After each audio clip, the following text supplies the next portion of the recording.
ও বউ, আমি দুধ খাবো। আরে, এত রাতে আমি তোমার জন্য দুধ কোথায় পাবো? তাছাড়া আমি তোমাদের বাড়িতে নতুন এসেছি, কোনো কিছুই চিনি না। আমি ওই দুধ খেতে বলিনি, আমি তোমার দুধ খাবো। প্লিজ একটু দাও না। আরে এসব তুমি কি বলছো? আমার 3 মাসের ছোট বাচ্চাও আমার বুকের দুধ খায়, আর এখন কিনা তুমি বলছো তুমি আমার বুকের দুধ খাবে? এই কথা বলতে তোমার একটুও লজ্জা করছে না? আরে আমার লজ্জা করবে কেন? আর এখানে লজ্জা করার কি আছে? আমি আমার বউয়ের দুধ খেতে চেয়েছি। আসলে আমি দেখছি তোমার সত্যি সত্যি মাথা খারাপ হয়ে গেছে, তাই পাগলের মতো কথা বলছো। আরে না, আমি একদম সত্য কথা বলছি। মেয়ে খাচ্ছে খাক, না আমারও খেতে ইচ্ছে করছে, প্লিজ একটু খেতে দাও। আরে থামবে তুমি? তোমার কথা শুনে মেয়েটা ঘুম থেকে উঠে কান্নাকাটি শুরু করে দেবে। এমনিতেই সারাদিন অনেক কান্নাকাটি করেছে। কিচ্ছু হবে না, মেয়ের জন্য আমি ফর্মুলা দুধ এনে রেখেছি। মেয়ে কান্নাকাটি করলে মেয়েকে তুমি ফর্মুলা দুধ খেতে দেবে, কিন্তু আমি তোমার দুধ খাবো। এই বলে রাফি প্রিয়াঙ্কার দিকে এগিয়ে আসে আর প্রিয়াঙ্কার বুকের মধ্যে নিজের মুখ লুকিয়ে নেয়। এদিকে প্রিয়াঙ্কার 3 মাসের মেয়ে বাচ্চাটা তখনই কান্না করে দিল। প্রিয়াঙ্কা রাফিকে নিজের বুকের উপর থেকে সরিয়ে দিয়ে মেয়েকে কোলে নিল আর তারপর বুকের দুধ খাওয়াতে লাগলো। তখনই রাফি আবার শুরু করলো। ও বউ, তুমি আমার সঙ্গে এরকম করছো কেন? প্লিজ একটু দাও না, তোমার মেয়ে খাচ্ছে দেখে আমার খুব লোভ লাগছে। তোমার তো দেখি আসলেই মাথায় সমস্যা আছে, তোমাকে ডাক্তার দেখাতে হবে। তুমি একটু চুপচাপ শুয়ে থাকো, নয়তো ঘুমিয়ে পড়ো। আমাকে একটু মেয়েটাকে শান্তি মতো ঘুম পাড়াতে দাও। এই বলে প্রিয়াঙ্কা তার মেয়েকে ঘুম পাড়াতে লাগলো। এদিকে রাফি মুখ ফুলিয়ে অপর পাশ ফিরে বসে রইল, কিন্তু ঘুমালো না। প্রায় ঘন্টাখানিক সময় লাগলো প্রিয়াঙ্কার মেয়েকে ঘুম পাড়াতে।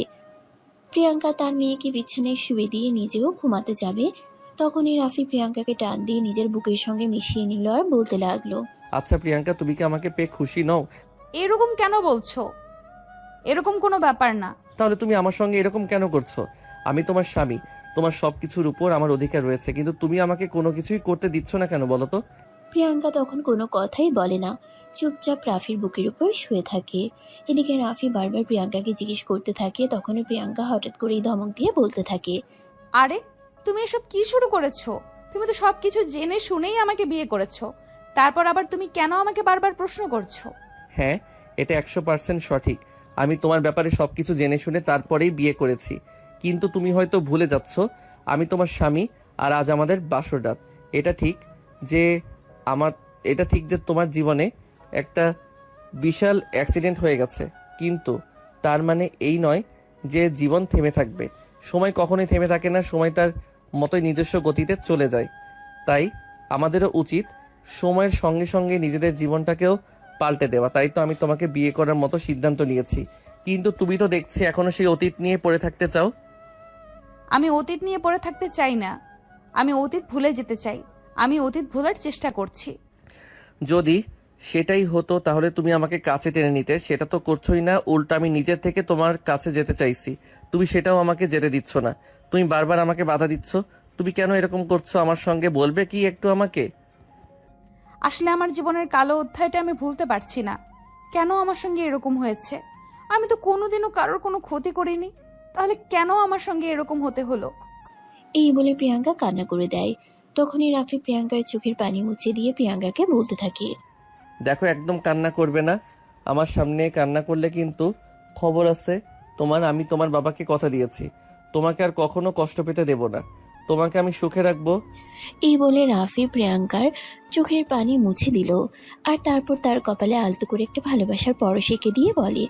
জানো, এখন হয়তো তুমি মনে মনে ভাবছো আমি আমার প্রয়োজনেই তোমাকে বিয়েটা করেছি, কিন্তু সত্য কথা হলো এটাই, আমি যখন থেকেই তোমার বাবার অফিসে চাকরি করি, এরপর রাফি বলতে থাকে।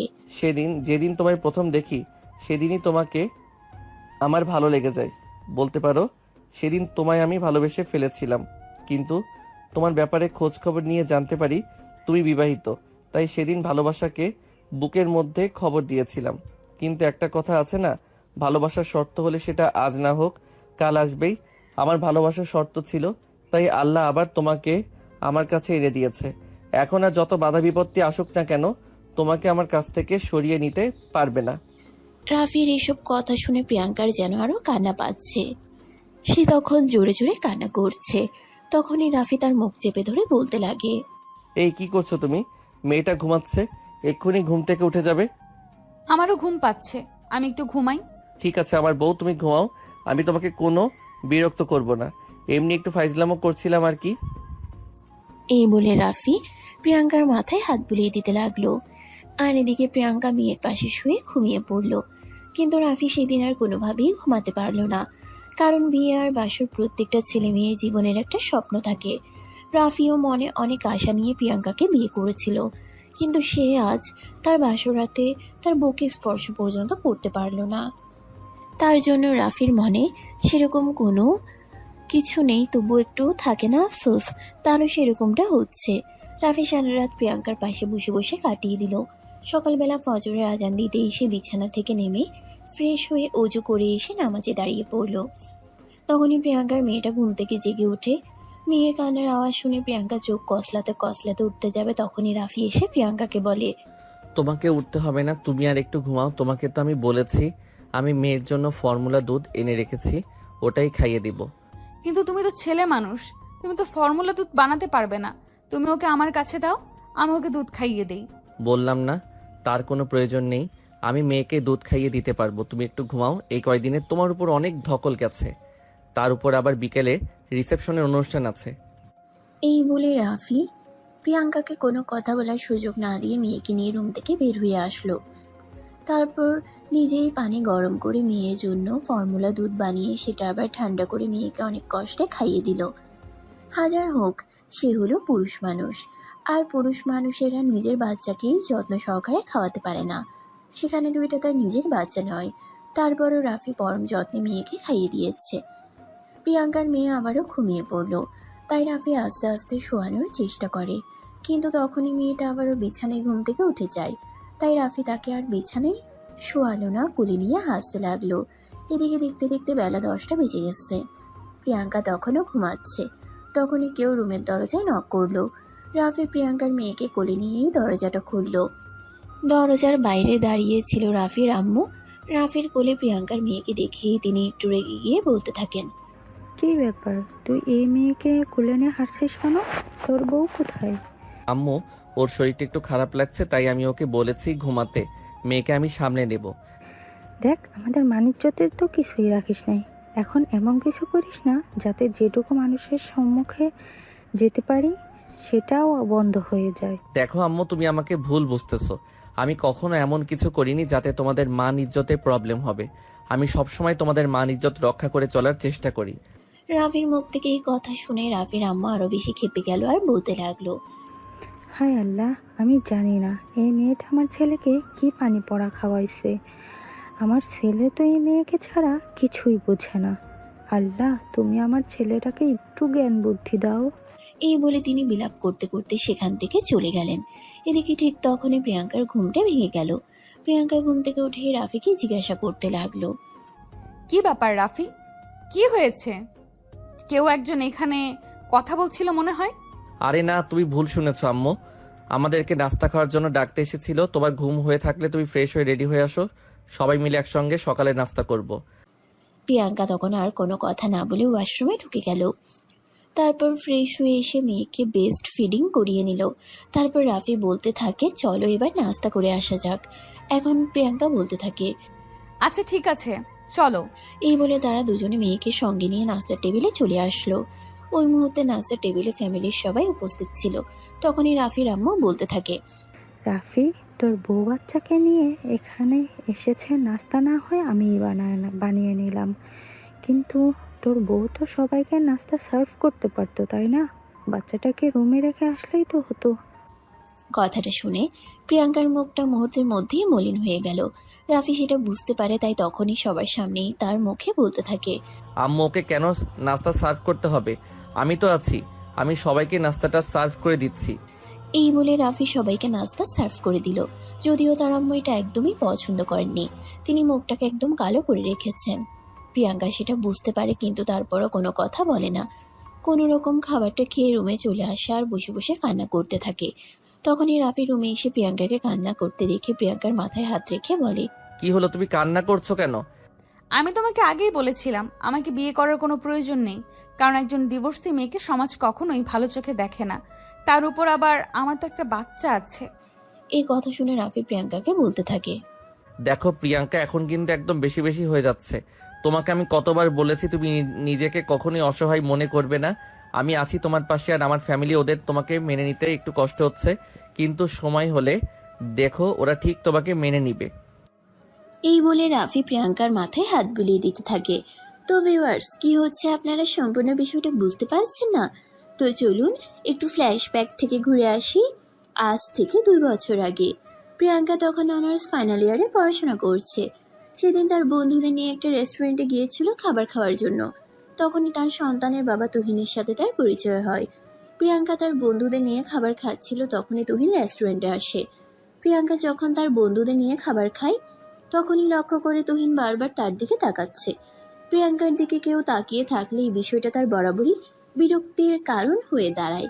তো তাই প্রিয়াঙ্কা সেখান থেকে উঠে গিয়ে তুহিনের সামনে দাঁড়ায় আর তারপর বলে, কি ব্যাপার মিস্টার, কি সমস্যা আপনার? আমি সে কখন থেকে দেখছি আপনি আমাকে দূর থেকে দেখছেন। কই না তো, আপনি ভুল দেখেছেন। আমার তো মনে হয় আপনি আমার দিকে তাকিয়েছিলেন। তা না হলে আপনি বুঝলেন কি করে আমি আপনার দিকে তাকিয়ে আছি? এই যে মিস্টার, দেখুন, ঠিক করে কথা বলুন। আমি কেন আপনার দিকে তাকিয়ে থাকতে যাব? আপনি তো রেস্টুরেন্টে এসেছেন দেখে দেখেছি আমার দিকে তাকিয়েই আছেন, আর সেটা আমার চোখ পড়লো, আর সেটাতে আমার চোখে পড়লো। তাই আমি আপনাকে বলতে এলাম, আপনি এভাবে আমার দিকে তাকিয়ে আছেন কেন? দেখুন, ঘুরিয়ে পেঁচিয়ে কথা বলে লাভ নেই, সোজা সাপটাই বলে ফেলি। আসলে প্রথম দেখাতেই আপনাকে আমার ভালো লেগে গেছে, তাই বারবার আপনার দিকে তাকাচ্ছিলাম। আমার সাথে ফ্লার্ট করা হচ্ছে বুঝি? তখনই তুহিন বলতে থাকে, আমি আপনার সঙ্গে ফ্লার্ট করতে যাব কেন?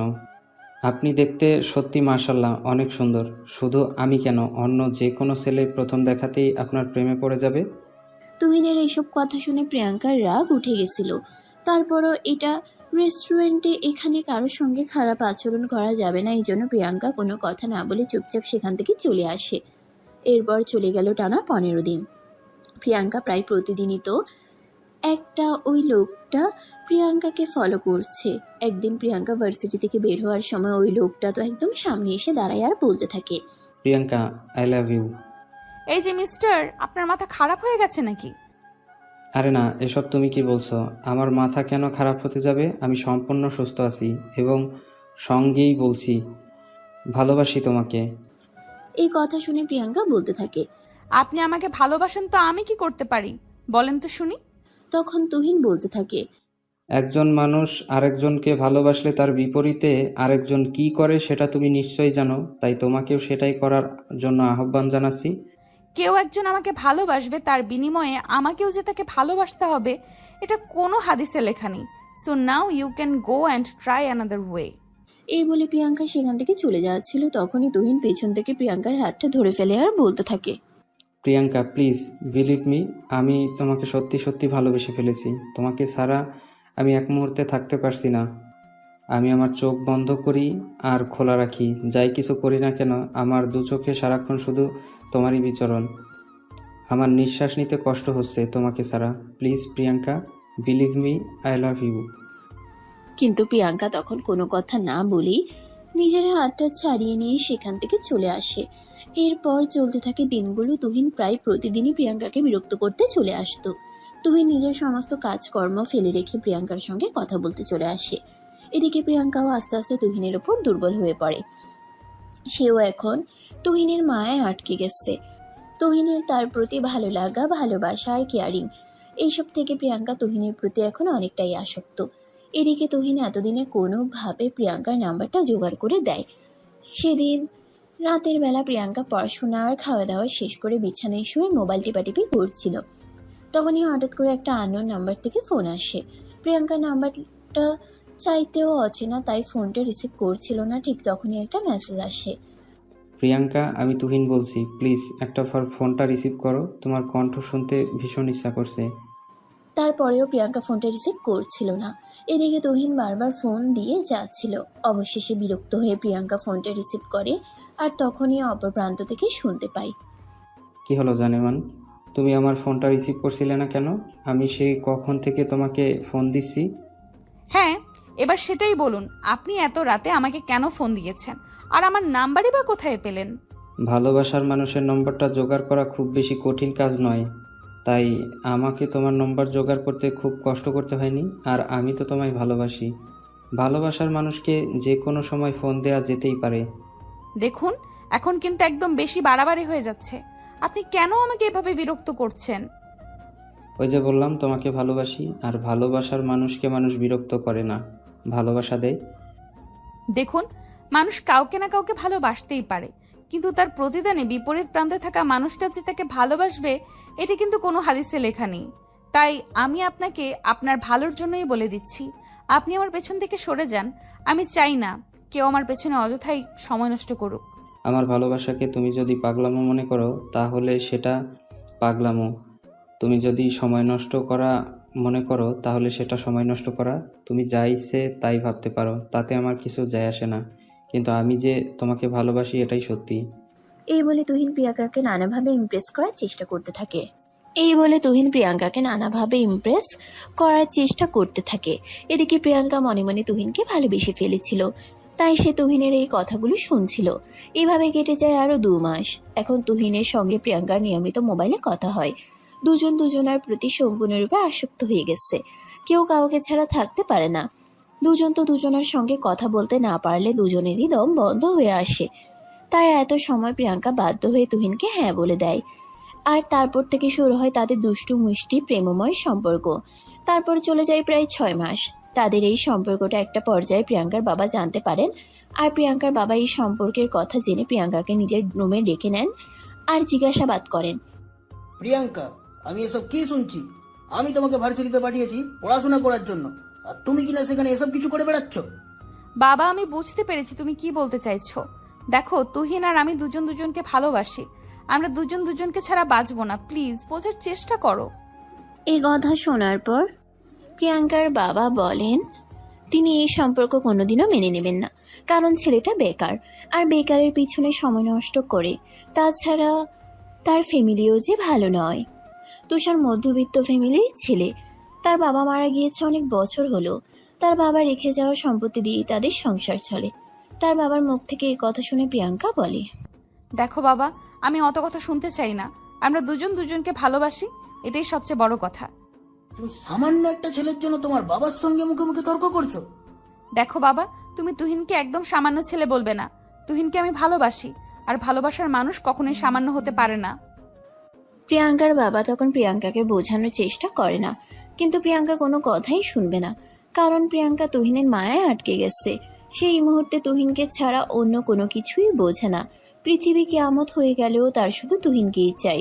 দেখতে দেখতে আরও বেশ কিছুদিন সময় কেটে যায়। প্রিয়াঙ্কার বাবা প্রিয়াঙ্কাকে বুঝিয়ে এই সম্পর্ক থেকে ছাড়িয়ে নিয়ে আসার অনেক চেষ্টা করতে থাকে, কিন্তু প্রিয়াঙ্কা কোনোভাবেই এই সম্পর্ক থেকে বের হয়ে আসতে চায় না, কারণ সে তুহিনকে এই মুহূর্তে মনে প্রাণে ভালোবেসে ফেলেছে। প্রিয়াঙ্কার বাবা যখন অনেক চেষ্টা করার পরেও মেয়েকে এই সম্পর্ক থেকে আনতে পারছিলেন না, তাই তিনি প্রিয়াঙ্কাকে বলেন, দেখো প্রিয়াঙ্কা, অনেক হয়েছে। আমি আর কোনো কথা বলতে চাই না। আমি পরিষ্কার সিদ্ধান্ত নিতে চাই। হ্যাঁ, সেটাই হোক, কারণ আমি এখন বড় হয়েছি। নিজের ব্যাপারে সিদ্ধান্ত নেওয়ার বয়স হয়েছে। তোমরা আমার উপর জোর করে কিছু একটা চাপিয়ে দেবে, আর আমি সেটাই মেনে নিতে হবে, ওটা আমি হয়তো যেতে পারবো না। এই কথা শুনে প্রিয়াঙ্কার বাবা খুব ভালোভাবেই বুঝতে পারেন মেয়েটাকে খুব ভালোভাবে বশ করে নিয়েছে। তাই এখন যাই কিছু বলি আর যাই কিছু করি তাতে কোনো লাভ হবে না। তাই প্রিয়াঙ্কার বাবা প্রিয়াঙ্কাকে বলেন, দেখো, তুমি যদি সেটাই পারো তাহলে তোমাকে কোনো একটা সিদ্ধান্তে পৌঁছাতে হবে। হয় তোমাকে আমার সঙ্গে থাকতে হবে, নয়তো তোমার ওই প্রেমিকের সঙ্গে। তখন প্রিয়াঙ্কা বলতে থাকে সে তুহিন ছাড়া বাঁচবে না। তার জীবনে তুহিনকে ছাড়া অন্য কোনো কিছুর কোনো প্রয়োজন নেই। তাই প্রিয়াঙ্কার বাবা প্রিয়াঙ্কাকে বলেন, আচ্ছা ঠিক আছে, তোমার সুখেই আমার সুখ। তুমি যখন ওই ছেলেটার সঙ্গে সুখে থাকতে চাও, তাহলে আমি তোমাকে ওই ছেলেটার হাতেই তুলে দেব।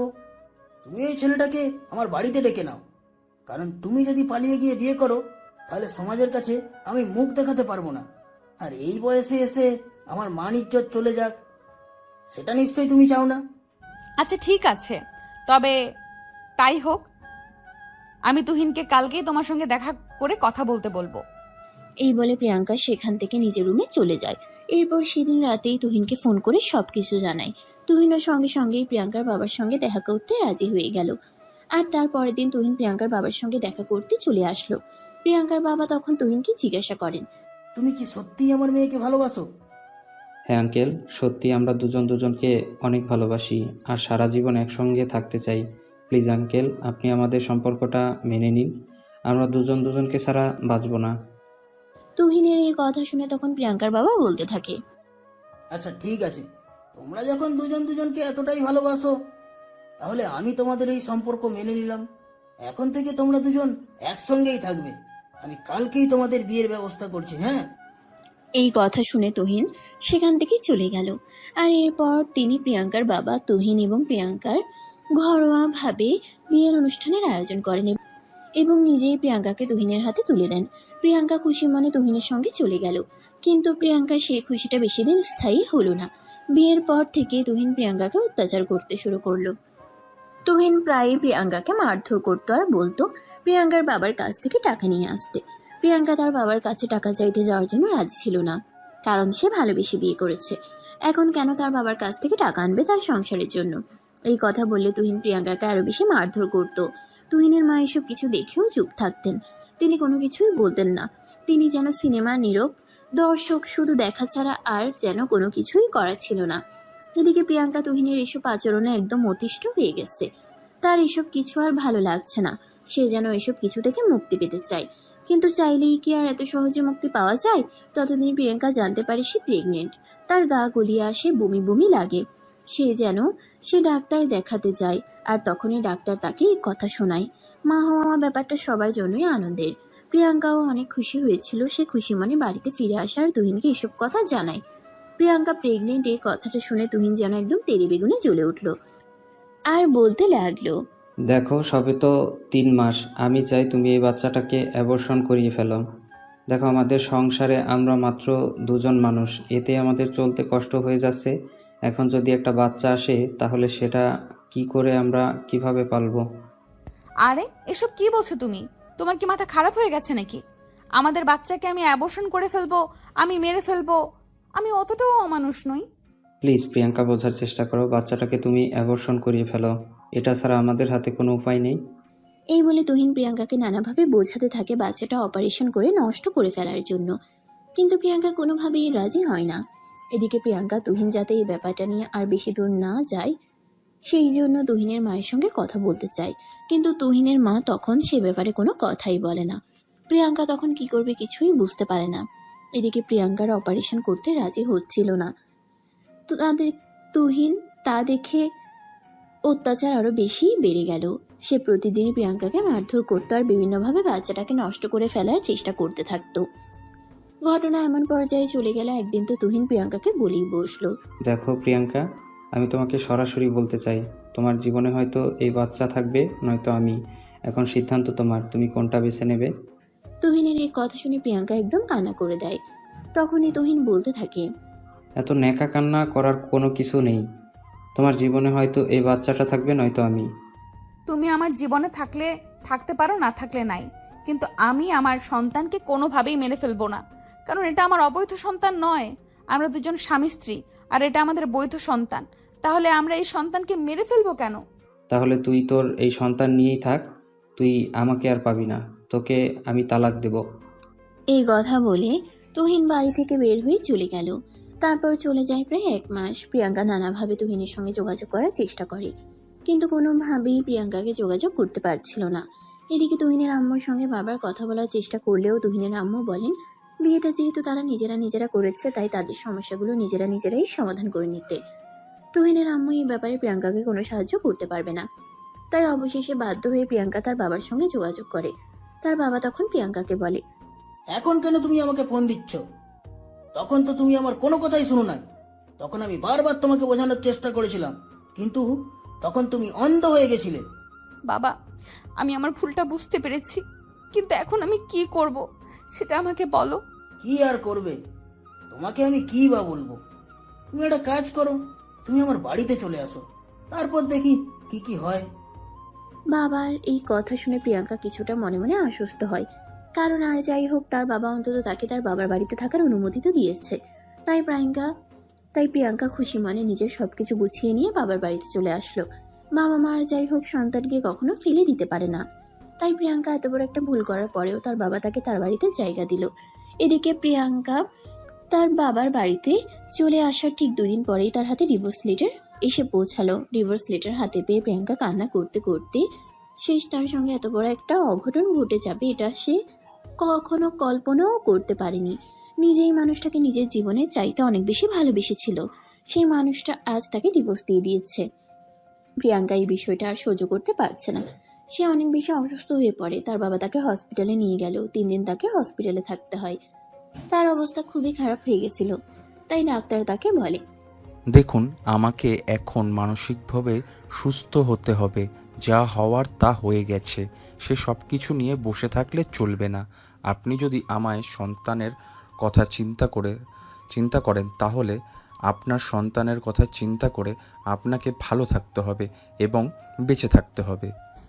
আমি কি করে ভালো থাকবো সেটা আপনি আমাকে বলে দিন না। একদিকে আমার বাবার কথার বিরুদ্ধে গিয়ে ভালোবাসার মানুষটাকে বিয়ে করেছিলাম, আর এখন সে আমার সঙ্গে এত বড় প্রতারণা করলো। এসব কিছু কি সত্যি মেনে নেওয়া যায়? আপনাকে সান্ত্বনা দেওয়ার মতো ভাষা আমার জানা নেই, কিন্তু তারপরেও আমি শুধু একটা কথাই বলবো, আপনার সন্তানের ভালোর জন্যই আপনাকে ভালো থাকতেই হবে এবং বেঁচে থাকতেই হবে। অতীত ভুলে যান। অতীত মানুষকে কখনোই ভালো রাখতে পারে না। অতীত বরাবরের মতোই মানুষকে খুব কষ্ট দেয়। তারপর ডাক্তার আরো অনেক কিছু বলে, প্রিয়াঙ্কাকে বোঝানোর চেষ্টা করে। একটা সময় প্রিয়াঙ্কা নিজেও মনে মনে চিন্তা করে তার জীবন থেকে এসব কিছু বাদ দিয়ে দিতে হবে, তা না হলে সে ভালো থাকতে পারবে না। 3 দিন পর প্রিয়াঙ্কাকে নিয়ে বাড়িতে চলে আসা হয়, আর তারপর থেকেই শুরু হয় প্রিয়াঙ্কার জীবনে নতুন অধ্যায়। প্রিয়াঙ্কা বাড়িতে এসে ডিভোর্স লেটারে সাইন করে ডিভোর্স লেটার পাঠিয়ে দেয়। এদিকে প্রিয়াঙ্কার গর্ভে থাকা সন্তান আস্তে আস্তে বড় হতে থাকে। প্রিয়াঙ্কার তখন প্রেগনেন্সির 9 মাস চলছিল। তার বাবা তার দেখাশোনা করার জন্য বাড়িতে একটা নার্স রাখেন, কারণ তার বাবা ব্যবসার কাজে সারাদিনই বাসার বাইরে থাকেন। প্রিয়াঙ্কার যেহেতু আম্মু বেঁচে নেয়, তাই প্রিয়াঙ্কার দেখাশোনা করার জন্য বাড়িতে সেরকম কেউ ছিল না। একদিন সকালবেলা প্রিয়াঙ্কা ঘুম থেকে উঠে ওয়াশরুমে যাওয়ার জন্য, তখনই হঠাৎ করে তার তলপেটে প্রচন্ড ব্যথা শুরু হয়। নার্স প্রিয়াঙ্কাকে জিজ্ঞেস করে কি হয়েছে। তখন প্রিয়াঙ্কা নার্সকে জানায় তার খুব কষ্ট হচ্ছে। নার্স তখনই প্রিয়াঙ্কার আব্বুকে ফোন করে এবং প্রিয়াঙ্কাকে নিয়ে হসপিটালে চলে যায়। আর সেদিনই প্রিয়াঙ্কার ফুটফুটে এক কন্যা সন্তানের জন্ম হয়। 1 সপ্তাহ পর প্রিয়াঙ্কা তার সন্তানকে নিয়ে বাড়িতে চলে আসে। প্রিয়াঙ্কার বাবা প্রথমবারের মতো নানাভাই হয়েছে। সেই খুশিতে তার আত্মীয় স্বজন সহ অফিসের সকল স্টাফকে তিনি মিষ্টিমুখ করান। আর সেখান থেকেই রাফি প্রিয়াঙ্কার ব্যাপারে সবকিছু জানতে পারে। রাফি তখন প্রিয়াঙ্কার ব্যাপারে সবকিছু জেনে শুনে প্রিয়াঙ্কার বাবার কাছে বিয়ের প্রস্তাব রাখেন। আর তখন প্রিয়াঙ্কার বাবা রাফিকে বলেন, দেখো, আমি জানি আমার মেয়েটা খুব বড় একটা ডিপ্রেশনের মধ্য দিয়ে যাচ্ছে, কারণ আমি তো তার বাবা।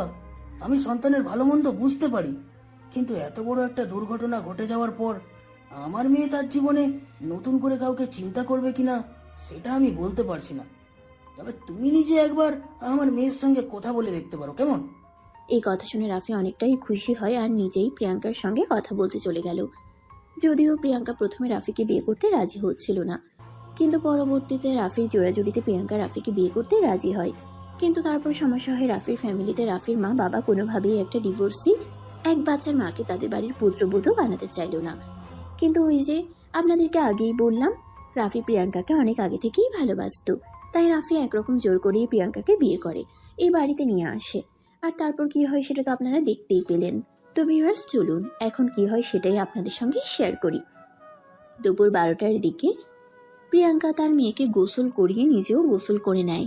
মেয়েকে রুমে বসে বেস্ট ফিডিং করাচ্ছিল, তখনই তার শাশুড়ি মা তার রুমে আসে। রাফি তখন রুমে ছিল না, তাই প্রিয়াঙ্কার শাশুড়ি মা প্রিয়াঙ্কাকে উদ্দেশ্য করে বলে, আমার ছেলেটার মাথা খেয়ে বাড়িতে তো চলে এসেছে, কিন্তু সংসার করার আদৌ কি মন মানসিকতা কি তোমার আছে? আম্মু, আমি আপনার কথাটা আসলে বুঝতে পারলাম না। আপনি কি বলতে চাইছেন একটু বুঝিয়ে বললে সুবিধা হতো। বেশি কিছু না, শুধু এটুকুই বলতে চাইছি, সেই সকাল থেকে মহারানীর মতো রুমে বসে আছো। বাড়িতে রান্নাবান্নাগুলো কে করবে সেই খেয়াল কি তোমার আছে? রিসেপশনের অনুষ্ঠান তো হবে সেই সন্ধ্যায়। এইদিকে বাড়ির মানুষগুলো দুপুরে কি খাবে সেই চিন্তা কি একবারও করেছ? প্রিয়াঙ্কা তখন কিছু বলতে চাইছে, কিন্তু তখনই রাফি রুমে প্রবেশ করে আর তার আম্মুকে উদ্দেশ্য করে বলতে থাকে, দুপুরের খাবার নিয়ে তোমাকে কোনো চিন্তা করতে হবে না। আমি অনলাইনে খাবার অর্ডার করে দিয়েছি, কিছুক্ষণের মধ্যে ডেলিভারি ম্যান এসে খাবার দিয়ে যাবে। রাফির মুখ থেকে এই কথা শুনে তার আম্মু যেন আরো অনেক বেশি রেগে গেল। আর বলতে লাগলো, এই, তোরে কি পাগলা কুত্তায় কামড়াইছে? বাড়িতে আমরা এতগুলো মানুষ, অনলাইন থেকে খাবার অর্ডার করতে গেলে কতগুলো টাকার প্রয়োজন হয় সেটা তুই জানিস? হ্যাঁ আম্মু, আমি সব কিছু খুব ভালো করেই জানি। আর জেনে শুনেই খাবার অর্ডার করেছি যাতে তোমার কষ্ট করতে না হয়। আর প্রিয়াঙ্কার কথা বলতে তুমি, সে তো তার মেয়েকে নিয়ে ব্যস্ত আছে। সে কি এখন রান্না করতে পারবে? হ্যাঁ, আমিও তো সেটাই বলতে চাইছি। যখন মেয়েকে নিয়ে রান্নাবান্না করতেই পারবে না, তখন বিয়ে করতে এসেছে কেন? সংসারে কাজ করতে না পারলে সংসার করতে আসার তো কোনো প্রয়োজনই নেই। এই কথা শুনে প্রিয়াঙ্কা মনে মনে অনেকটা কষ্ট পায়, কিন্তু তারপরও সেটা নিজের মধ্যেই ধামাচাপা দিয়ে রাখে। আর তারপর বলতে থাকে, আম্মু, আপনি কোনো চিন্তা করবেন না। আমি নিতুকে এখনই ঘুম পাড়িয়ে দিয়ে তারপর সবার জন্য দুপুরের খাবার তৈরি করে নেব। একদম চুপ হয়ে তুমি এখানে বসে থাকো। তোমাকে না বললাম আমি অনলাইনে খাবার অর্ডার করেছি, কিছুক্ষণের মধ্যে ডেলিভারি সে খাবার দিয়ে যাবে। বাড়িতে কতগুলো মানুষ তুমি জানো? সবার জন্য খাবার তৈরি করতে গেলে কতক্ষণ সময় লাগবে সেই ব্যাপারে তোমার কোনো আইডিয়া আছে? ততক্ষণ তোমার ওই কান্না করতে করতে মরেই যাবে। এই কথা শুনে প্রিয়াঙ্কার শাশুড়ি মুখটাকে একটা ভেঙচি মেরে সেখান থেকে চলে গেল। এদিকে উনি চলে যাওয়ার পর রাফির সঙ্গে সঙ্গে রুমের দরজা লাগিয়ে দিল। আর তারপর প্রিয়াঙ্কার পাশে এসে বসলো। প্রিয়াঙ্কার হাত দুটো ধরে বলতে লাগলো, প্লিজ প্রিয়াঙ্কা, তুমি আমার মায়ের কথায় কিছু মনে করো না। আমার মা একটু এরকমই, একটু হিংসুটে টাইপের মহিলা। আরে না, আমি কিছুই মনে করিনি। উনি যা বলছেন একদম সত্যি কথাই বলছেন। আমার মতো ডিভোর্সি এক বাচ্চার মাকে বিয়ে করা তোমার উচিত হয়নি। কারণ আমি তো কখনোই গুছিয়ে সংসার করতে পারবো না। কারণ আমাকে আমার মেয়েকে সময় দিতে হবে। আর মেয়েকে সময় দেওয়ার পর আমি সংসারে কতটুকুই বা সময় দিতে পারবো। এই কথা শুনে রাফি প্রিয়াঙ্কাকে বলতে থাকে, তোমাকে এসব কিছু নিয়ে চিন্তা করতে হবে না। আমি ইনশাল্লাহ সবকিছু সামলে নেওয়ার চেষ্টা করব। তবে তোমাকে কখনোই আমি কোনো কষ্ট পেতে দিব না, কারণ আমি তোমার বাবাকে কথা দিয়ে এসেছি তোমাকে আমি ভালো রাখবো। এই বলে রাফি প্রিয়াঙ্কার কোল থেকে নিতুকে তার নিজের কোলে নিয়ে নেয়। আর তারপর প্রিয়াঙ্কাকে বলে, যাও তো এখন হাত মুখ ধুয়ে আসো। আমি তোমার জন্য তোমার পছন্দের বিরিয়ানি নিয়ে এসেছি, দুজন একসঙ্গে খাবো। রাফির কথায় প্রিয়াঙ্কা বিছানা থেকে উঠে গিয়ে বেসিন থেকে হাত ধুয়ে আসে। আর তারপর বিরিয়ানির প্যাকেটটা নিয়ে খাবারটা একটা প্লেটে ঢেলে নিয়ে আসে। দুজন একসঙ্গে বসে খাবারটা খেয়ে নেয়। কিছুক্ষণের মধ্যেই রাফির ছোট বোন এসে প্রিয়াঙ্কাকে রেডি হতে বলে। রাফি তখন তার বন্ধুদের সঙ্গে কথা বলতে গিয়েছিল। প্রিয়াঙ্কা তখন তার মেয়েকে নিয়ে খেলা করছিল। রাফির ছোট বোন এসে প্রিয়াঙ্কাকে বলে, ভাবি, নিতুকে তুমি আমার কাছে দাও। আমি নিতুকে নিয়ে খেলা করছি। তুমি একটু তাড়াতাড়ি করে তৈরি হয়ে নাও। এই বলে তিশা প্রিয়াঙ্কার কাছ থেকে নিতুকে নিজের কোলে নেয় আর খেলা করতে থাকে। তিশা মেয়েটাও বড্ড ভালো, ঠিক তার ভাইয়ের মতন। প্রিয়াঙ্কা নিতুকে তিশার কোলে দিয়ে নিজে রেডি হতে চলে গেল। প্রায় ঘন্টাখানেক সময় লাগলো তৈরি হতে। ততক্ষণে রাফি রুমে চলে এসেছে। প্রিয়াঙ্কা রেডি হচ্ছে এটা দেখে রাফি নিজেই নিতুকে তৈরি করে নিল। এদিকে সবকিছু তিশা বসে বসে দেখছিল আর মুচকে মুচকে হাসছিল। তিশাকে এভাবে হাসতে দেখে রাফি তিশাকে বলে, কিরে, কি সমস্যা তোর? তুই এভাবে হাসছিস কেন? তো হাসবো না তো কাঁদবো নাকি আমি? তোকে তো আমি কান্না করার কথা বলিনি। আমি শুধু তোকে এটাই জিজ্ঞাসা করেছি, তুই এভাবে ব্যাঙের মতো ফ্যাক ফ্যাক করে হাসছিস কেন? না মানে, আসলে আমার মনে হচ্ছে তুই মনে হয় বাচ্চা পালে ট্রেনিং নিয়েছিলি, তাই না? তুই বাবুকে কত সুন্দর করে জামাটা পরিয়ে দিলি, বাবু একটুও কান্না করলো না। দেখ, একদম ফাইজলাম করবি না। বাচ্চা পালা নিতে হয় নাকি এমনি এমনি মানুষ এসব কিছু শিখে যায়। তুই এখন বাইরে যা তো, আমি তোর ভাবির সঙ্গে একটু কথা বলবো। এই কথা শুনে তিশা রুম থেকে বের হয়ে চলে যায়। রুম থেকে বের হতে হতে শয়তানি মার্কে একটা হাসি দিয়ে বলতে থাকে, বুঝতে পেরেছি, বউকে আদর করবে সেটা খোলাখুলি বললেই তো হয়, এত পেঁচিয়ে বলার কি আছে? একদম থাপ্পড় মেরে সবকটা দাঁত ফেলে দিব বলে দিলাম। বড় পাকনা হয়ে গেছিস না? বড়দের সামনে কিভাবে কথা বলতে হয় সেটাও ভুলে গেছিস। এদিকে তিশা রাফির এই কথা না শুনে সেখান থেকে চলে গেল। তখন এই ড্রেসিং টেবিলের সামনে থেকে প্রিয়াঙ্কা উঠে এসে আর রাফিকে বলতে লাগে, এটা কি করলে তুমি? মেয়েটা এখন মনে মনে কি ভাববে বলো তো? ঘোড়ার ডিম ভাববে। ওর যা ভাবার ওভাবে ভেবে নিক, তাতে আমার কিছুই যায় আসে না।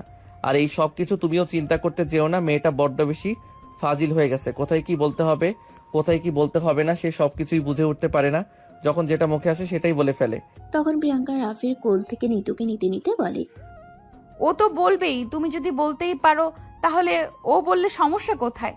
মেয়েটা নিতুকে নিয়ে খেলা করছিল আর তখনই তুমি এসে এইসব বলতে হলো। দেখো, আমাকে এত ভালোবাসা দেখিও না, কারণ এত ভালোবাসা আমার কপালে আবার সহ্য হয় না। দেখো প্রিয়াঙ্কা, তোমাকে আমি আগেও বলেছি আর এখনো বলছি, তুমি অতীতি নিয়ে আর কোনো কথা বলবে না। আমি তোমার অতীত নিয়ে কোনো কথা শুনতে চাই না। আমি তোমার বর্তমান আর ভবিষ্যৎ, তোমার বর্তমান যেমন কাটছে ভবিষ্যতে এর চাইতে আরো ভালো কাটবে, এটাই তুমি আল্লাহর কাছে প্রার্থনা করো। এই বলে আর রাফি প্রিয়াঙ্কার কপালে আলতো করে একটা ভালোবাসার পরশ রেখে দেয়। আর তারপর মা আর মেয়েকে নিয়ে ড্রয়িং রুমে চলে আসলো। ততক্ষণে বাড়ির অনেক মেহমান চলে এসেছে। এদিকে রাফির কোলে ছোট বাচ্চা দেখে অনেকেই কানাকানি করছে। আবার কেউ কেউ তো রাফিকে সরাসরি প্রশ্ন করছে এই বাচ্চাটা কার। তখন রাফি সবাইকে উদ্দেশ্য করে বলে, দেখুন, আমি বুঝতে পেরেছি আপনারা সবাই কি নিয়ে কানাকানি করছেন। আমার কোলে থাকা এই বাচ্চাটাকে নিয়ে তো। দেখুন, এই বাচ্চাটা আমার। আপনাদের কারো যদি কোনো সমস্যা থেকে থাকে তাহলে আপনারা আমার সঙ্গে সরাসরি কথা বলুন, কিন্তু এইভাবে কানাকানি করবেন না। এটা ভদ্রলোকের বাড়ি। তখন রাফির আম্মু সেখানে আসে আর সবার সামনেই রাফিকে বলতে থাকে রাফি কেন সবার সামনে সত্য কথাটা বলছে না, কেন সবার সামনে এটা বলছে না যে এটা তার বউয়ের বাচ্চা। মায়ের এরকম আচরণ রাফি আর নিতে পারছে না, কিন্তু মা বলে কথা, মায়ের সঙ্গে তো আর খারাপ আচরণ করা যায় না। তাই রাফি নিজেকে কন্ট্রোল করে তার মাকে বলতে লাগলো, আম্মু, বাচ্চাটাকে আমি যখন মেনে নিয়েছি, আমি যখন তাকে তার বাবার পরিচয় দিতে চাইছি, তাহলে এখানে তোমার কেন এত সমস্যা? তুমি কেন এই বাচ্চাটাকে মেনে নিতে পারছো না? দেখ, তুই খুব ভালো করেই জানিস আমি কেন এই বাচ্চাটাকে মেনে নিতে পারছি না। বাচ্চাটা যদি তোর আর ওর সন্তান হতো তাহলে আমি নিশ্চয়ই মেনে নিতাম, কিন্তু অন্য লোকের বাচ্চাকে আমি কেন আমার পরিচয় দিতে যাব? ঠিক আছে আম্মু, আমি খুব ভালোভাবেই বুঝতে পেরেছি তুমি আমাকে কি বোঝাতে চাইছো। তোমাকে এই বাচ্চার পরিচয় দিতে হবে না। আমি আমার বউ বাচ্চা নিয়ে আমি তোমাদের সঙ্গে থাকবো না। আমি আমার বউ বাচ্চা নিয়ে অনেক দূরে চলে যাব, যেখানে তোমাদের কোনো সমস্যা হবে না। এই কথা শুনে রাফির আম্মু তখন সবার সামনে বিলাপ করতে থাকেন আর বলতে থাকেন, হায় আল্লাহ, এটা কী দিন আসলো! আমার ছেলে আমার বিরুদ্ধে গিয়ে কথা বলছে। একটা মেয়ে আমার ছেলেকে বশ করে নিয়েছে, তার সন্তান সহ আমার ছেলের গলায় ঝুলে পড়েছে, আর এখন আমার ছেলেকে আমার বিরুদ্ধেই কথা বলাতে বাধ্য করছে। তখনই রাফি কিছুটা রেগে গিয়ে তার আম্মুকে উদ্দেশ্য করে বলতে থাকে, দেখো আম্মু, বাজে কথা বলা একদম বন্ধ করো। তুমি আমার বউ বাচ্চাকে নিয়ে আর একটাও বাজে কথা বলবে না, তাহলে কিন্তু আমার চাইতে খারাপ কেউ হবে না। কারণ আমি আমার স্বামী, আমার বউ বাচ্চাকে কখনোই অপমানিত হতে দিব না। এই কথা বলে রাফি প্রিয়াঙ্কার হাত ধরে সেখান থেকে নিয়ে রুমে চলে আসলো। এদিকে প্রিয়াঙ্কা কান্না করছে আর বলছে, তোমাকে তো আমি আগেই বলেছিলাম আমাকে বিয়ে করার কোনো প্রয়োজন নেই, কারণ আমাকে বিয়ে করলে সমাজের কাছে তোমার মান ইজ্জত বলতে কোনো কিছুই থাকবে না। কিন্তু তখন তো তুমি আমার কোনো কথাই শুনলে না। রাফি কোনো কথা বলে না, চুপচাপ দাঁড়িয়ে থাকে। এদিকে প্রিয়াঙ্কা বলতেই থাকে। ঠিক তখনই রাফি প্রিয়াঙ্কার মুখ চেপে ধরে আর বলতে থাকে, তোমাকে কতবার বলেছি এসব বাজে কথা আর বলবে না। আমি তোমার পাশে আছি। আমি যতক্ষণ তোমার পাশে আছি ততক্ষণ তোমার নামে কেউ বদনাম বলে যাবে, আর আমি সেটা সহ্য করব? এটা তো কখনো হতেই পারে না। এভাবে কতদিন যাবে? কতজনের মুখ তুমি বন্ধ করবে? সবাই তো বলতেই থাকবে তুমি একটা ডিভোর্সি এক বাচ্চার মাকে বিয়ে করেছো। কতজনের মুখ তুমি চাপা দিতে পারবে বলো আমাকে শুনি। ঠিক আছে, যেখানে গেলে কেউ আমাদেরকে এই ব্যাপারে কোনো কথাই বলতে পারবে না, আমি তোমাকে আর আমার মেয়েকে নিয়ে সেখানেই চলে যাব। এই বলে রাফি নিতুকে প্রিয়াঙ্কার কোলে তুলে দিল আর তারপর তাদের প্রয়োজনীয় সমস্ত জিনিসপত্র গুছিয়ে নিল। আর তখনই সে প্রিয়াঙ্কাকে বলতে লাগলো, চলো, আমরা এই বাড়িতে আর এক মুহূর্ত থাকবো না। আমরা আমাদের মতো দূরে কোথাও চলে যাব, আর সেখানে গিয়ে আমরা তিনজনে খুব ভালো থাকবো। প্রিয়াঙ্কা তখনই রেগে গিয়ে ঠাস করে রাফির গালে একটা চড় বসিয়ে দিয়ে বলতে লাগলো, তোমার কি মাথা খারাপ হয়ে গেছে? তুমি জানো তুমি এসব কি বলছো? তুমি আমার কারণে তোমার বাবা মাকে ছেড়ে চলে যাবে? রাফি তখন নিজেকে শান্ত করার একটু চেষ্টা করে আর তারপর প্রিয়াঙ্কাকে বলতে থাকে যে তারা এখানে থাকলে কোনোভাবেই ভালো থাকতে পারবে না, সমাজ তাদেরকে ভালো থাকতে দিবে না। এদিকে তার মা তো আছেই, তাই সে প্রিয়াঙ্কা আর তার মেয়েকে নিয়ে এখান থেকে অনেক দূরে চলে যাবে।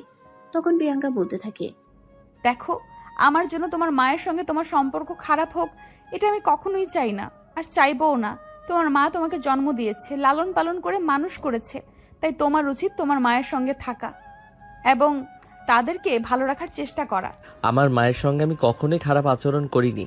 আমার মা আমাকে খারাপ আচরণ করতে বাধ্য করেছে, কারণ বাবা মা এদের উচিত সন্তান কি সে ভালো থাকবে সেটাতে খেয়াল করা, কিন্তু তারা সেটা না করে আমার উপর কিছু একটা চাপিয়ে দিতে চাইবে আর আমি সেটা মেনে নেব, এটা তো হতেই পারে না।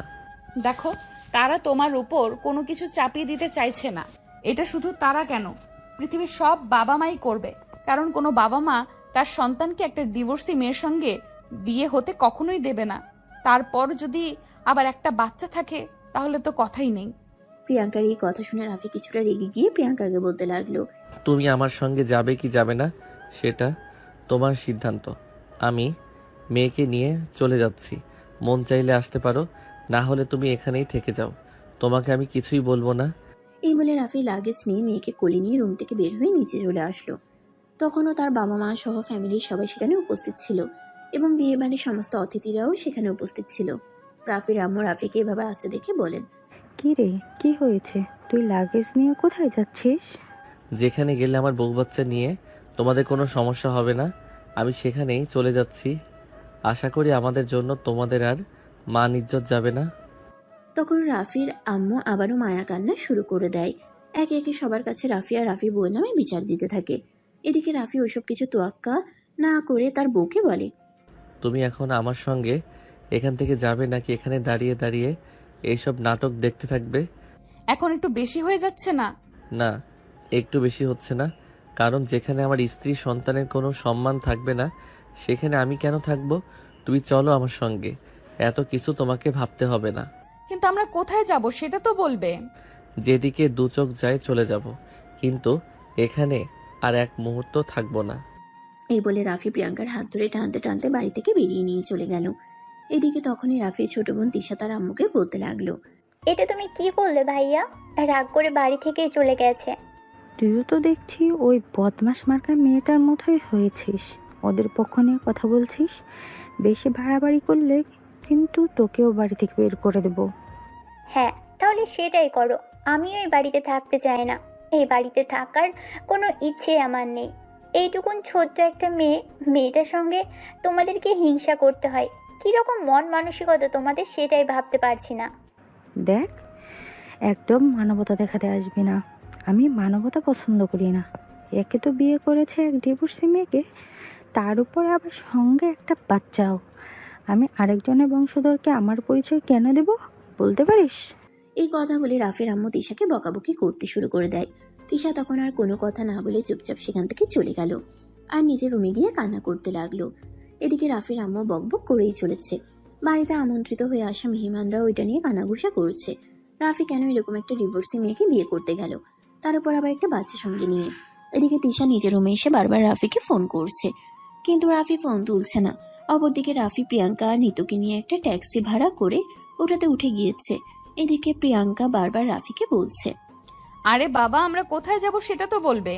এইভাবে বাড়ি থেকে কেন জানি হুট করে বের হয়ে আসলে আমার জন্য তোমার ফ্যামিলিতে অশান্তি হলো। তোমাকে আমি আগেই বলেছিলাম এগুলো।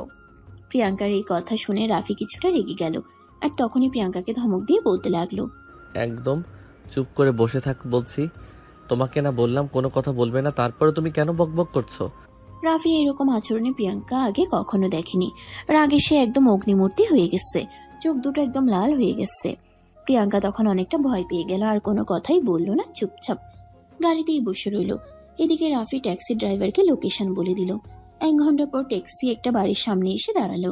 রাফি ট্যাক্সি থেকে নেমে নিতুকে কোলে নিল আর প্রিয়াঙ্কাকেও ট্যাক্সি থেকে নামতে বলল। রাফির পিছন পিছন প্রিয়াঙ্কাও ট্যাক্সি থেকে নামলো। রাফি ট্যাক্সি ড্রাইভারের ভাড়া মিটিয়ে দিয়ে ট্যাক্সি ড্রাইভারকে বিদায় করে দিল আর তারপর প্রিয়াঙ্কাকে বলল, ফলো মি। প্রিয়াঙ্কা তখন আর কোনো কথা না বলেই রাফির পিছন পিছন বাড়িতে প্রবেশ করলো। দোতলার 2 রুমের ছোট্ট একটা ফ্ল্যাট। বাড়ির ভেতরে প্রবেশ করেই রাফি প্রিয়াঙ্কাকে বলে, তুমি এখানে নিতুকে নিয়ে চুপচাপ বসে থাকো, আমি কিছু প্রয়োজনীয় জিনিস কিনে তাড়াতাড়ি ফিরে আসবো। সাবধান, আমি আসার আগে এখান থেকে একটাও নড়বে না। এই বলে রাফি বাড়ি থেকে বের হয়ে গেল। এদিকে প্রিয়াঙ্কা নিতুকে নিয়ে বসে আছে। তখনই নিতু কান্না করতে শুরু করলো। প্রিয়াঙ্কা কোনো রকমে নিতুকে একটু বেস্ট ফিডিং করিয়ে দিল। নিতু ঘুমিয়ে পড়লো। প্রিয়াঙ্কা নিতুকে কোলে নিয়ে বসে রইলো আর অপেক্ষা করতে লাগলো কখন রাফি ফিরে আসবে। অপরদিকে রাফি বাসা থেকে বের হয়ে সোজা একটা সুপার শপে চলে গেল। সেখান থেকে নিজেদের প্রয়োজনীয় বেশ কিছু জিনিসপত্র কিনে নিল, সেই সঙ্গে একটা ছোট্ট খাট আর তোষক। আর বালিশ বিছানার চাদর যা যা লাগে সব কিছু। তারপর সব কিছু একটা ভ্যানে তুলে নিয়ে বাসায় চলে আসলো। এসব কিছু দেখে প্রিয়াঙ্কা রাফিকে বলতে লাগলো, এগুলো তুমি কোথায় পেলে? তুমি তো খালি হাতে বাড়ি থেকে বের হয়ে এসেছো। আমি জানতাম আমাকে এমন পরিস্থিতিতে পড়তে হবে, তাই আমি আগে থেকেই সব কিছু ব্যবস্থা করে রেখেছিলাম, যাতে আমাকে হুট করে কোনো বিপদের সম্মুখীন হতে না হয়। তাই আমি নিজের বেতনের টাকা থেকে কিছু টাকা সেভিংস করে রেখেছিলাম। কিন্তু আমার মনে হয় তুমি ভুল কিছু করছো। আমার জন্য তোমার ফ্যামিলিকে ছেড়ে আসা বোকামি ছাড়া কিছুই মনে হচ্ছে না আমার কাছে। তোমাকে আমি কতবার বললাম আমি এই ব্যাপারে আর কোনো কথা শুনতে চাই না। যদি এই মুহূর্তের পর থেকে তুমি এই ব্যাপারে আমাকে কোনো কথা বলেছো, তাহলে কিন্তু আমার চাইতে খারাপ কেউ হবে না, এটা তুমি মনে রেখো। এখন চুপচাপ নিতুকে নিয়ে এক সাইডে গিয়ে বসো, আমি সব কিছু গুছিয়ে ঠিক করে দিচ্ছি। প্রিয়াঙ্কা তখন আর কোনো কথা না বলে নিতুকে নিয়ে এক সাইডে গিয়ে বসলো। আর তারপর রাফি তার সঙ্গ করে দুইজন ছেলেকে নিয়ে এসেছিল, তাদের সহায়তায় সবকিছু গুছিয়ে নিল। বিছানা পাতা শেষ হলে প্রিয়াঙ্কার কোল থেকে নিতুকে নিয়ে শুয়ে দিল।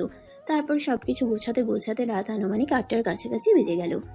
এতক্ষণে রাফি সবকিছু গুছিয়ে রেখে দুজনের জন্য খাবারও তৈরি করে নিয়েছে। খাবার টেবিলে খাবার সাজিয়ে রেখে প্রিয়াঙ্কাকে ডাকতে গেল। প্রিয়াঙ্কা তখন মেয়েকে নিয়ে খেলা করছিল। রাফি এসে প্রিয়াঙ্কাকে টেবিলে নিয়ে যায় আর তারপর প্রিয়াঙ্কাকে বসিয়ে দিয়ে নিজের হাতে খাবার মাখিয়ে প্রিয়াঙ্কাকে খাইয়ে দিতে লাগলো। সেই সঙ্গে নিজেও খাবার খেয়ে নিল। তখনই প্রিয়াঙ্কা রাফিকে বলতে থাকে, এরকমটা না করলে হয়তো ভালো হইতো। দেখো, আমি চাই না আমার জন্য তোমার ফ্যামিলির সঙ্গে তোমার সম্পর্ক খারাপ হয়ে যাক। আমি থাকি না আমার মতোই, তুমি তোমার ফ্যামিলিকে নিয়ে ভালো থাকো।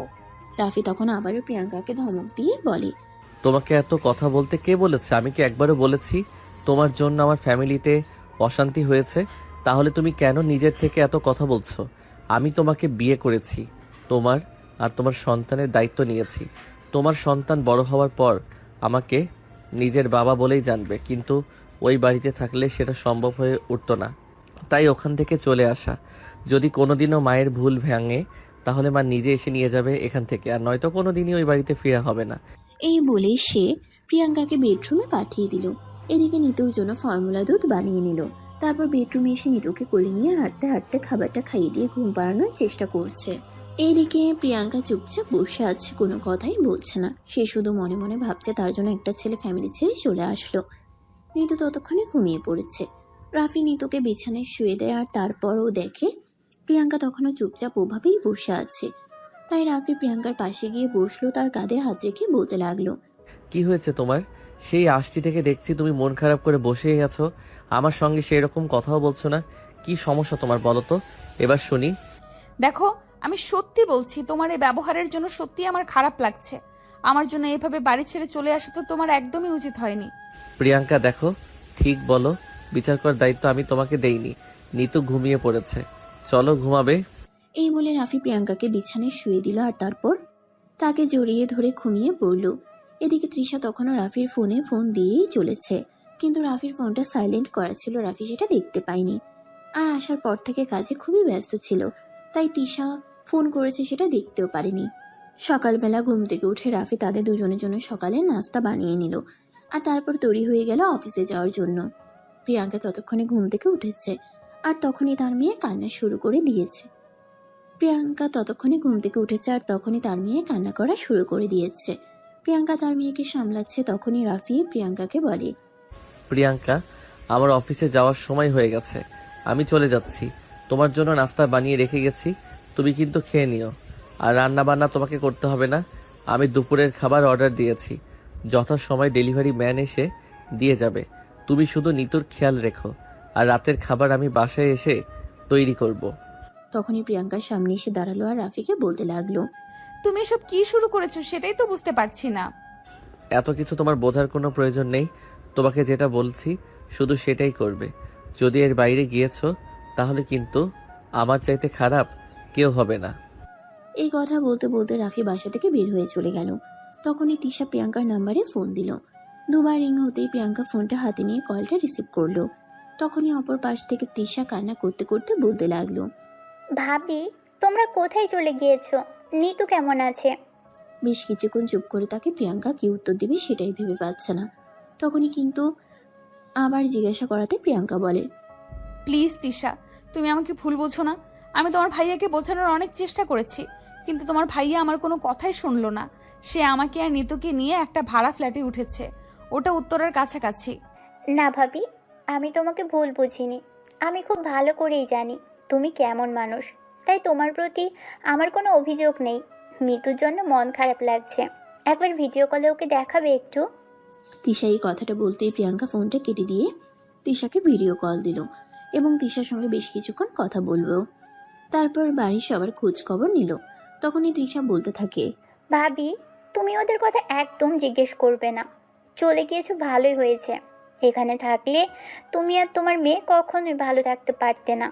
তবে ভাবি, তোমার কাছে একটা রিকোয়েস্ট আছে, যদি রাখো তাহলে বলবো।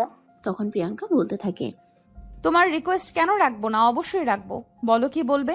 তখন তিশা বলতে থাকে, ভাবি, আমি জানি তোমার মেয়ে, তার উপর আমাদের কারোর কোনো অধিকার নেই। তবে মিতু যতক্ষণ আমাদের কাছে থেকেছে, এইটুকু সময়ের মধ্যে আমি তাকে অনেক ভালোবেসে ফেলেছি। মেয়েটাকে এক মুহূর্তের জন্য ভুলতে পারছি না। আমি যদি মাঝে মধ্যে তোমাদের বাড়িতে আসি, তাহলে মিতুর সঙ্গে একটু সময় কাটাতে দিবে তো? এই কথা বলে প্রিয়াঙ্কা বলতে লাগে, আরে এটা তুমি কি বলছো? কেন দেখা করতে দিব না, অবশ্যই দিব।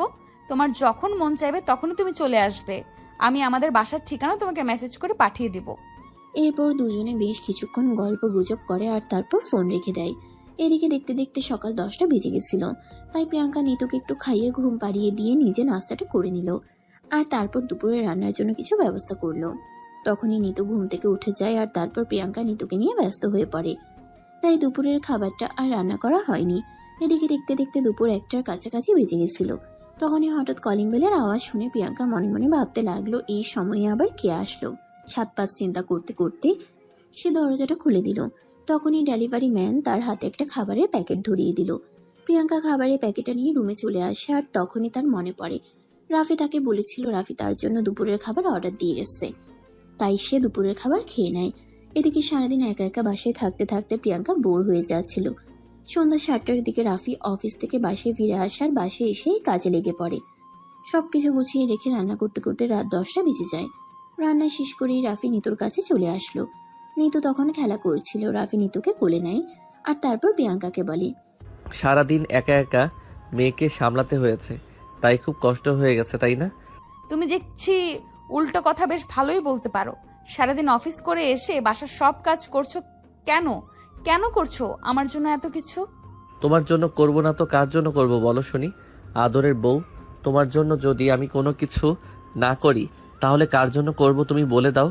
এইভাবেই গল্প করছিল তারা দুজনে। ঠিক তখনই প্রিয়াঙ্কার ফোনে তার বাবা ফোন দেয়। প্রিয়াঙ্কা ফোনটা রিসিভ করে আর কথা বলতে থাকে। আসসালামু আলাইকুম বাবা, কেমন আছো তুমি? ওয়ালাইকুম আসসালাম। এই তো আল্লাহর রহমতে ভালোই আছি। তোদের কি অবস্থা? তোরা কেমন আছিস? আর আমার নানু ভাই কেমন আছে? আলহামদুলিল্লাহ, আমরা সবাই খুব ভালো আছি। একটা কাজ কর, কাল একবার নিতুকে আর জামাইকে নিয়ে আমাদের বাড়িতে চলে আয়। নানা ভাইকে দেখতে খুব ইচ্ছে করছে। আজ 3 দিন হয়ে গেল আর নানা ভাইকে দেখতে পাই না। আচ্ছা বাবা, ঠিক আছে, আমি রাফির সঙ্গে কথা বলে তোমাকে জানাবো। তোকে বলতে হবে না, তুই ফোনটা রাফির কাছে দে। আমি রাফিকে বলে দিচ্ছি কাল অফিসে আসার সময় তোদের দুজনকে নিয়ে আসবে। আর তারপর অফিস শেষে রাফিও এখানে চলে আসবে। তারপর 2-3 দিন এখানে থাকবে। এই বলতেই প্রিয়াঙ্কা ফোনটা রাফির হাতে তুলে দিল আর তারপর রাফি তার শ্বশুর মশাইয়ের সঙ্গে কথা বলতে লাগলো। রাফি তার শ্বশুর মশাইকে বলে সে কালকেই প্রিয়াঙ্কা আর নিতুকে নিয়ে তার শ্বশুরের বাড়িতে যাবে। এই বলে তারা কথা বলা শেষ করে আর তারপর তারা দুজনে নিতুকে নিয়ে খেলা করতে থাকে। এভাবেই চলে গেল বেশ কিছুক্ষণ সময়। অলরেডি রাত 11টা বেজে গেছে। তাই প্রতিদিনের মতো রাতে খাবার নিয়ে বেডরুমে চলে আসলো আর প্রিয়াঙ্কাকে নিজের হাতে খাইয়ে দিল। রাফির এরকম যত্ন দেখে প্রিয়াঙ্কা কান্না করছে। তখনই রাফি প্রিয়াঙ্কাকে জিজ্ঞাসা করে, কি হয়েছে, তুমি এভাবে কান্না করছো কেন? তুমি কি আমার কোনো কাজে কষ্ট পেয়েছো? তখন প্রিয়াঙ্কা বলতে থাকে, কষ্ট পাওয়ার তো কোনো কারণ আমি দেখতে পাচ্ছি না, কারণ এই কান্নাটা সুখের। কারণ যে মানুষটাকে ভালোবেসে বিয়ে করেছিলাম সেই মানুষটার সঙ্গে তো সুখী হতে পারিনি। আর যেই মানুষটা আমাকে ভালোবেসে বিয়ে করলো সেই মানুষটা আমাকে কত সুখে রাখছে, কত যত্ন করছে, কেয়ার করছে। যে মানুষটা আমার সন্তানের বাবা হওয়ার কথা ছিল সেই মানুষটা আমার মেয়ের এখনো ছায়াটাও দেখতে পাইনি। আর যে মানুষটার সঙ্গে কোনোদিন কথাই হয়নি, সেই মানুষটার সঙ্গে পরিচয় হওয়ার কোনো কথাই ছিল না, সেই মানুষটা আজ আমার মেয়ের দেখাশোনা করছে, আমার মেয়েকে আদর যত্ন করছে। এগুলো ভেবেই কান্না পায়। তখন রাফি প্রিয়াঙ্কার চোখের পানি মুছে দিয়ে বলে, তোমাকে তো বলেছি তুমি অতীতের কথা মনে করে একদম মনে কষ্ট পাবে না। আমি চাই না তুমি তোমার অতীত মনে পুষে রাখো। আমি চাই তুমি তোমার বর্তমান আর ভবিষ্যৎ নিয়ে বেঁচে থাকো। এরপর তারা দুজনে খাবার শেষ করে এদিকে নিতু অনেকক্ষণ আগেই ঘুমিয়ে গেছিল। রাফি আর প্রিয়াঙ্কা দুজনে বিছানায় আসে ঘুমানোর জন্য। প্রিয়াঙ্কা শুয়ে পড়েছিল। একটু আগেই রাফি মশারিটা নিয়ে সবকিছু গুছিয়ে আসতে একটু দেরি হয়ে গেল। রাফি প্রিয়াঙ্কার কাছে এসে প্রিয়াঙ্কাকে একটু জড়িয়ে ধরে আর তারপর তার কানের কাছে মুখ নিয়ে বলে, তোমাকে কিছু বলতে চাই। বলো। ওই যে সেদিন বলেছিলাম ওটা চাই। কোনটা চাও খুলে বলো তো। না মানে আসলে নিতু তো অনেক আগেই ঘুমিয়ে গেছে, তাই বলছিলাম। প্রিয়াঙ্কা তখন বিষয়টা কিছুটা আন্দাজ করতে পারে, তারপরও সবকিছু বুঝেও না বুঝার ভান করে সে রাফিকে বলে, আরে বাবা, আমাকে খুলে না বললে আমি বুঝবো কি করে তুমি কি বলতে চাইছো? দেখো, একদম চালাকি করার চেষ্টা করো না। আমি খুব ভালোভাবে বুঝতে পেরেছি তুই সবটা বুঝতে পেরেছ, তারপরও তুমি না বোঝার ভান করছো, তাই না? এটা শুনে প্রিয়াঙ্কা মুচকে মুচকে হাসতে থাকে। তখনই রাফি প্রিয়াঙ্কার গাল দুটো ধরে বলে, তুই বড্ড চালাক, তাই না? এই বলে রাফি প্রিয়াঙ্কার ঠোঁট দুটো আলতো করে ছুঁয়ে দেয়। রাফির ছোঁয়া পেয়ে প্রিয়াঙ্কা কেঁপে ওঠে।